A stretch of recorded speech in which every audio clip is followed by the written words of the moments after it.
Pied, Madame Sec, Madame la conseillère santé de l'ambassade de France, Mesdames, Messieurs les représentants des ministères sectoriels, Mesdames, Messieurs les membres de la mission marseillaise, Mesdames, Messieurs les représentants des partenaires au développement, Mesdames, Messieurs les représentants des organisations de la société civile, distingués invités en vos titres, grades et qualités. C'est un honneur pour moi de prendre la parole en cette journée solennelle et je voudrais d'emblée vous exprimer ma profonde gratitude pour votre présence massive. Dans ce combat pour la dignité humaine, votre mobilisation est le témoignage éloquent de votre attachement indéfectible à la cause féminine. Cette journée est une occasion pour nous de réaffirmer notre engagement à éliminer cette pratique néfaste qui touche des millions de personnes à travers le monde. Je tiens à saluer personnellement le maire de la ville de Dakar, mon très cher frère et ami Abbas Fall, pour lui dire, Monsieur le maire, votre délégation à nos côtés et votre soutien constant pour l'hôpital Abass Ndao, fleuron de notre patrimoine sanitaire, témoigne de votre engagement pour le bien-être des populations et au-delà, dans la protection des femmes et des filles. Je félicite également le directeur de l'hôpital Abass Ndao, dont l'ouverture d'esprit et l'engagement sans faille en faveur de la santé des populations permettent aujourd'hui de donner le sourire à de nombreuses femmes.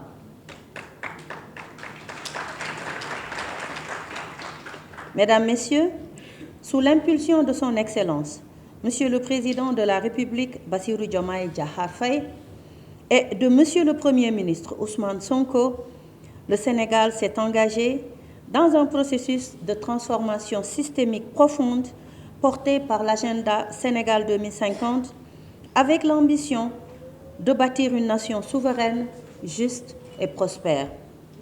Au cœur de ce référentiel, l'axe 2 dédié au capital humain de qualité et à l'équité sociale fait de la protection des femmes et des filles un impératif non négociable. C'est tout le sens de l'engagement du gouvernement qui, sous la coordination de Monsieur le Premier ministre Ousmane Sonko, mobilise l'ensemble des ministères sectoriels dans une dynamique de transversalité. Nous sommes en effet convaincus que le projet de développement que nous portons collectivement resterait inachevé si une partie vitale de notre capital humain, nos filles, continuent de subir des violences qui entravent leur plein épanouissement. La lutte contre les MGF n'est donc pas seulement une question de protection sociale et juridique.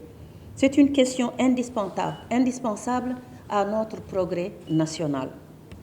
Mesdames, Messieurs, vous conviendrez avec moi que si le ministère de la Famille, de l'Action sociale et des Solidarités assure la coordination de la politique nationale de lutte contre les MGF, il resterait impuissant sans une approche holistique et une solidarité gouvernementale totale.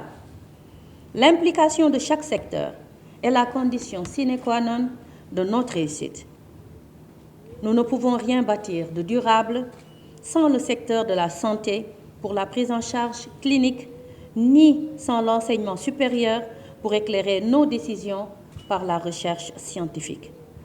Nous ne pouvons agir sans l'éducation pour la sensibilisation dès le plus jeune âge, sans la justice pour garantir l'application rigoureuse des textes ou sans les forces de défense et de sécurité pour assurer la protection effective des plus vulnérables.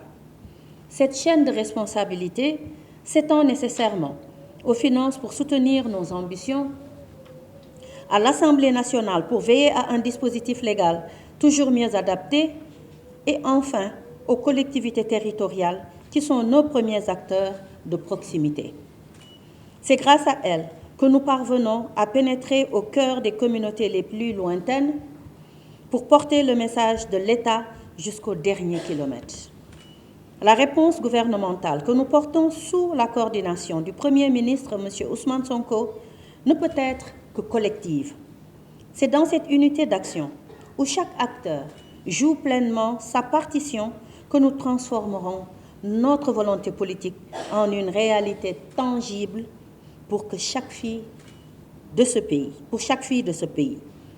Mesdames et messieurs, la célébration de cette journée internationale de tolérance zéro à l'égard des MGF ne doit pas être un simple rituel calendaire. Elle est pour nous une exigence de redevabilité qui nous permet de mesurer le chemin parcouru et d'opérer les réajustements stratégiques nécessaires.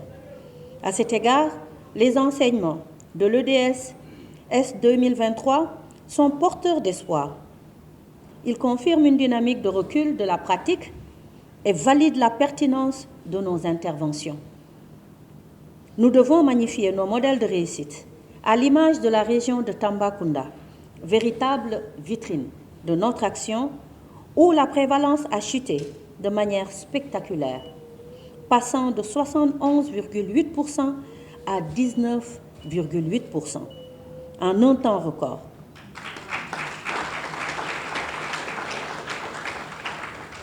Pour dire aussi que cette performance historique est la preuve irréfutable que la rupture avec les normes sociales néfastes est à notre portée. Toutefois, ne nous laissons pas gagner par le confort des chiffres. Si ces progrès sont appréciables, ils demeurent encore en deçà de nos ambitions légitimes. Et de l'urgence de protéger chaque jeune fille sans exception, parce que pour certaines régions, les chiffres restent encore inquiétants.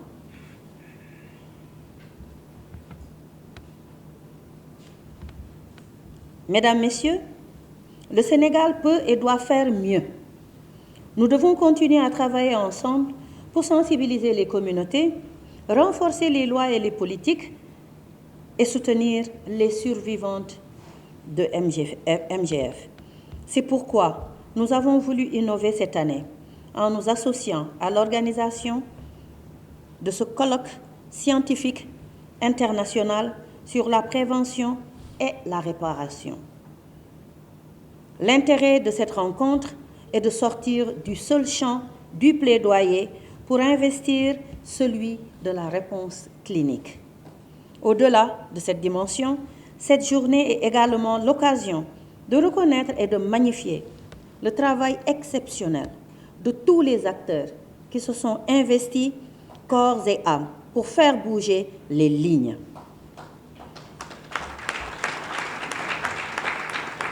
C'est cette synergie entre l'expertise médicale et l'engagement militant qui forge notre réussite.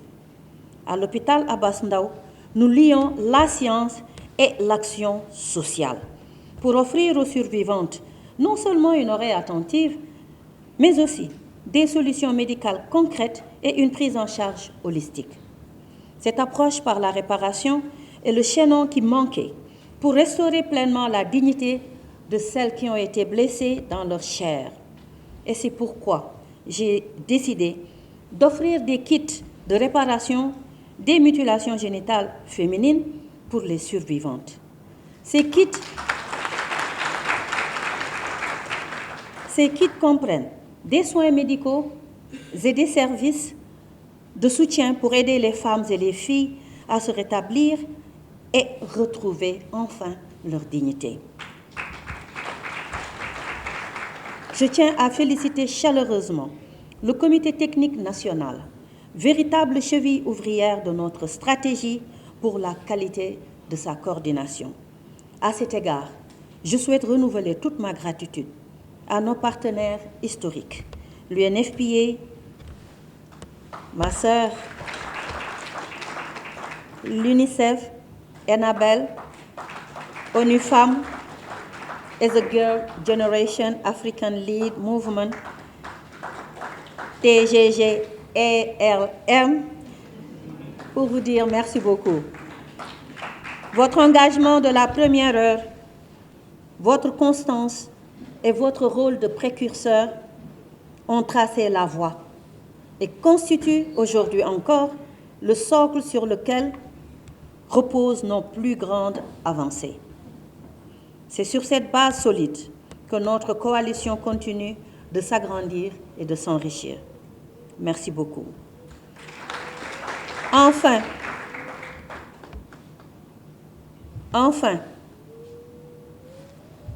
je salue également le dévouement des organisations de la société civile, les infatigables, je dirais, la société civile, nos sentinelles infatigables du terrain, ainsi que nos leaders religieux, ces champions de la dignité dont la parole éclairée est essentielle pour transformer les normes sociales au plus profond de nos communautés. Enfin, je m'incline devant le courage des femmes et filles survivantes. Et j'aimerais qu'on leur, pendant un moment, rende hommage parce que leur bravoure et leur courage n'est plus à démontrer. Donc j'aimerais que tout le monde les applaudisse. Il faut du courage pour le faire. Et j'appelle à une coalition nationale totale, sans faille, pour mettre fin, enfin, au MGF et soutenir les survivantes. L'horizon 2030 nous regarde. Faisons du Sénégal le modèle d'une Afrique libérée des MGF où chaque femme et chaque fille vit dans la dignité, la santé et la sécurité. Ensemble, nous pouvons faire la différence.